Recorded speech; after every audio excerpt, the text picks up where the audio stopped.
네, 오늘 긍휼을 부른다. 긍휼이 긍휼을 부른다. 이런 제목으로 하나님의 말씀을 나누도록 하겠습니다. 계속해서 하나님께서 범죄한 유다를 심판하시는데 그 심판이 단지 유다만을 향한 것이 아니라 그 주변국에 대한 심판도 함께 하신다는 것을 말씀하고 있습니다. 바벨론이라는 나라를 통해서 이제 유다 땅 주변에 이집트, 모압 쪽 이제 나라들을 심판하고 있는데 계속해서 48장은 모압에 대한 그 심판의 내용이죠. 근데 어제 본문에도 계속 이어서 모압이 왜 하나님의 심판을 받느냐 하면 그게 이제 뭐 두 가지라고 볼 수 있죠. 우상 숭배에 대한 부분, 그 다음에 그들의 교만에 대한 부분 때문에 하나님의 심판을 받는 것입니다. 그래서 여러분 그 앞에 13절을 보시면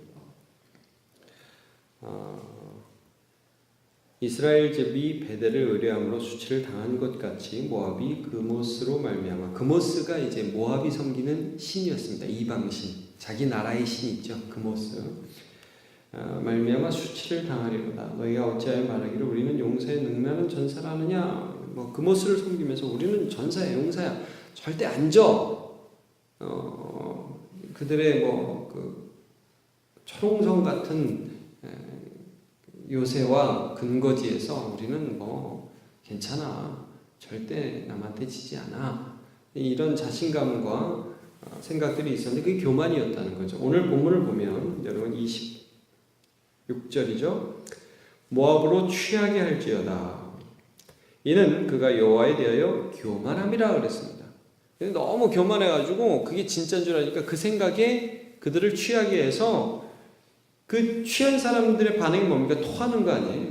토하면 그 다음 보면 그가 토한 곳에서 뒹굴므로 조롱거리가 되리로다. 자기 교만에 자기가 넘어져서 비참하게 될 것이다. 여러분 27절 좀 지나서 28절 보시면 모압 주민들아 너희는 성읍을 떠나 바위 사이에 살지어다. 깊은 골짜기 어귀에 깃드는 비둘기같이 할지어다. 우리가 모압의 교만을 들었나니 심한 교만 곧 그의 자고와 오만과 자랑과 그 마음의 거만이로다. 이 사람들이 너무 교만해. 그러니까 하나님 뭐라고 하냐면 너희 성읍을 떠나서 바위로 가서 편안한 도시에 살아야죠. 산에 들어가서 살게 되고 그 다음에 문 밖에 나가서 사는 것처럼 비둘기같이 그렇게 깃들이게 될 것이다. 이런 말씀을 해주고 있죠. 그들이 교만하기 때문에 비참하게 될 것이다. 그러면 그들의 교만이 어떻게 나타났냐? 여러분 27절을 보세요. 내가 이스라엘을 조롱하지 아니하였느냐? 그가 도둑 가운데 발견되었느냐? 내가 그를 말할 때마다 내 머리를 흔들어도다.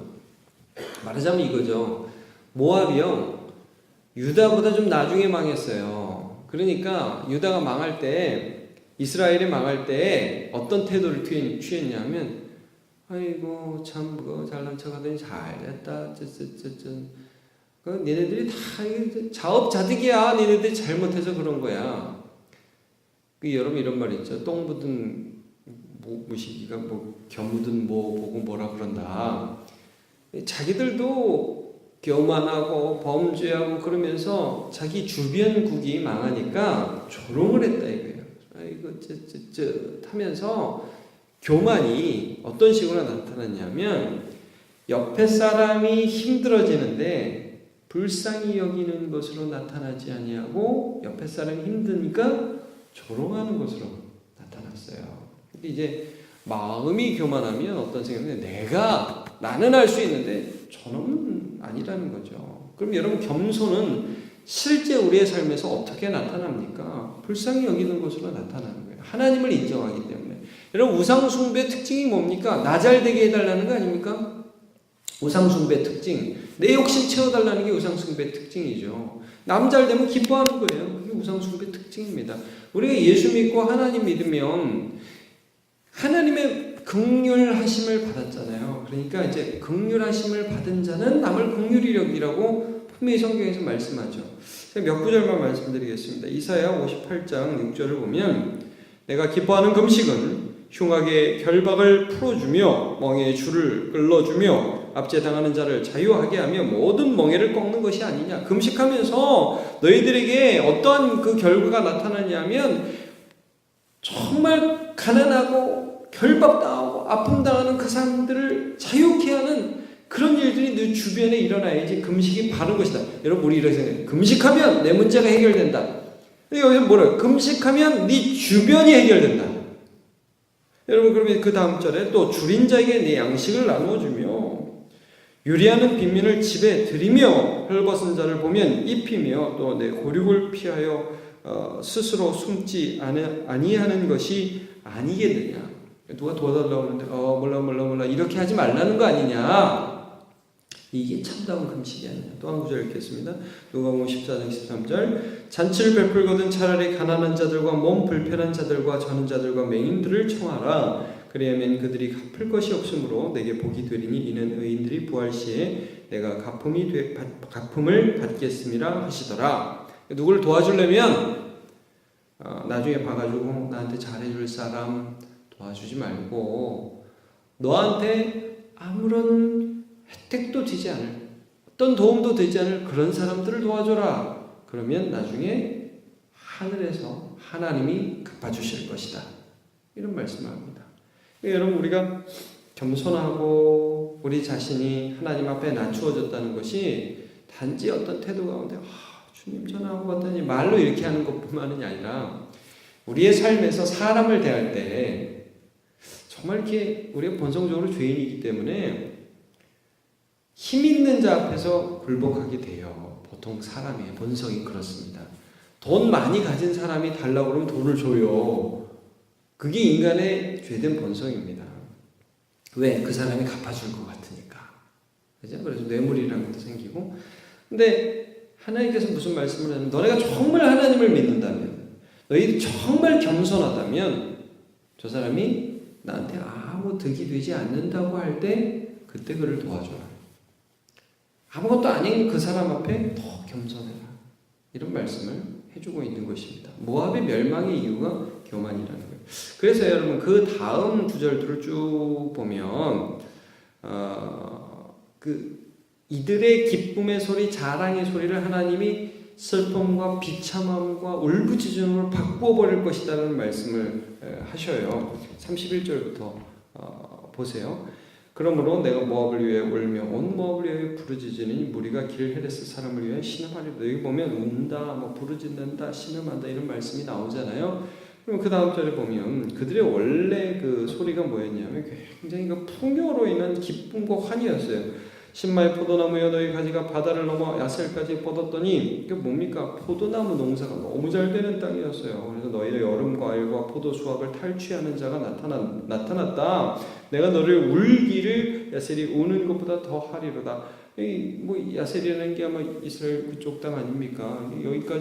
여기까지 그들이 막 영향력을 미쳤는데 이스라엘이 망해가지고 거기 울음소리가 났는데 이제 너네도 그렇게 울게 될 것이다. 기쁨과 환희가 옥토와 모압 땅에서 빼앗겼도다. 즐거움의 소리가 빼앗겼도다.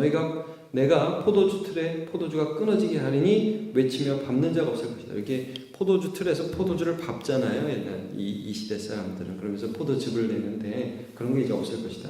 그 외침은 즐거운 외침이 되지 못하리로다. 포도즙에서 포도를 밟으면서 얼마나 기뻐해요. 야, 올해도 수확이 잘 됐다. 풍년이다. 이러면서 좋아하는 게 그들의 본래 소리였는데 이제 그런 소리 안 나오고 이제부터 나오는 외침은 즐거움의 외침이 아니라 탄식의 외침이고 슬픔의 외침이고 도와달라는 외침이 될 것이다. 헤스본에서 엘랄레를 지나 야하스까지와 소알에서 호로나임을 지나 에글랏 살리시아에 이르는 지역에 사는 그러니까 모압 전 지역에 사는 사람들이 소리를 내어 부르짖으면 니무림의 물도 황폐하였음이로다. 그들의 젖줄과 같은 니무림의 물도 황폐하게 되어서 이제는 있어서 부르짖는 게 아니라 없어서 부르짖게 될 것이다. 그들의 교만을 하나님이 꺾어버리면 아무것도 안 될 것이다. 남들 약해지니까 비웃고 웃고 조롱하던 그들을 하나님이 꺾어버릴 것이다. 이런 말씀을 하고 있는 것이죠. 그리고 이 모든 것은 뭐가 있었습니까? 마지막 절 보면 여호와의 말씀이니라 모압 산당에서 제사하며 그 신들에게 분향하는 자들을 내가 끊어버리라. 우상 숭배가 있었다는 거예요. 자기 자신의 욕심을 숭배하고 나 자신만이 잘 되기를 원하는 그 우상 숭배의 핵심, 그 마음 안에 있는 교만들을 하나님이 꺾어 버리실 것이다 말씀을 합니다. 우리가 이 말씀 보면서 어떤 생각을 하게 됩니까? 하나님 정말 우리가 겸손하기를 원합니다. 그럼 겸손이 뭐예요? 하나님 믿는 거죠. 당장 내 욕심이 채워지지 않지만 그러나 나의 궁극을 책임지시고 계신 하나님을 믿기 때문에 대단한 베풀미 아닙니다. 우리의 삶의 태도와 우리의 삶에 작은 것이 하나 있어도 정말 그것을 기쁨으로 나눌 때 겸허한 거죠. 여러분 어떤 사람은 이렇게 던지잖아요. 야 가져 이렇게 해. 이게 받는 사람도 기분 나쁜 거 아닙니까? 이렇게 하지 않고 정말 그 사람을 생각하고 귀하게 여기는 섬김으로 누군가를 섬기는 그런 것들이 이제 겸손이죠. 그리고 받지 않아도 되는 거. 이게 겸손이죠. 이제 우리가 팔복에 대한 암송을 할 때도 이런 구절이 있지 않습니까? 긍휼히 여기는 자는 복이 있나니 그들이 긍휼히 여김을 받을 것이며 이런 말씀이 있습니다. 우리 성도들 오늘도 살아갈 때 여러분 우리가 하나님의 은혜를 받았지요. 용서받았습니다. 겸손하시기를 축복합니다. 삶에서 정말 하나님이 보시면서 기뻐할 만한 겸손을 마음에 소유하시고 나보다 남을 더 낮게 여기라고 했어요. 그렇게 해서 섬기는 삶을 살아가실 때 우리의 삶에도 긍휼이 필요하잖아요. 여러분 오늘도 살아가는데 하나님의 긍휼이 있어야 되잖아요. 하나님이요 하나님을 의지하면서 겸손하게 한 걸음 걸어가는 자를 긍휼히 여겨 주실 것입니다.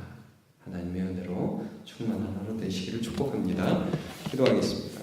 하나님 오늘 모압의 멸망을 우리가 함께 보면서 그들의 교만과 그들의 남을 무시하는 태도들을 함께 살펴보았습니다. 그들은 우상을 숭배했고 그들의 마음 안에는 자기 욕심을 숭배하는 마음들이 있었습니다. 하나님 그래서 다른 사람들을 무시하고 다른 나라를 멸시하고 그들이 약해지고 힘없어졌을 때 조롱하는 비열한 그런 태도를 취하며 살았습니다. 하나님 우리를 불쌍히 여겨주셔서 정말 약자를 불쌍히 여기며 약자를 주님의 마음으로 섬길 수 있는 여유와 또 믿음을 허락하여 주시길 원합니다. 우리가 가장 약할 때 우리를 불쌍히 여기셨던 그 하나님을 또 기억하며 또 누군가를 하나님의 마음으로 섬길 수 있는 그 마음 허락하여 주시옵소서. 오늘도 함께해 주심을 믿고 감사하며 예수님의 이름으로 기도하옵나이다.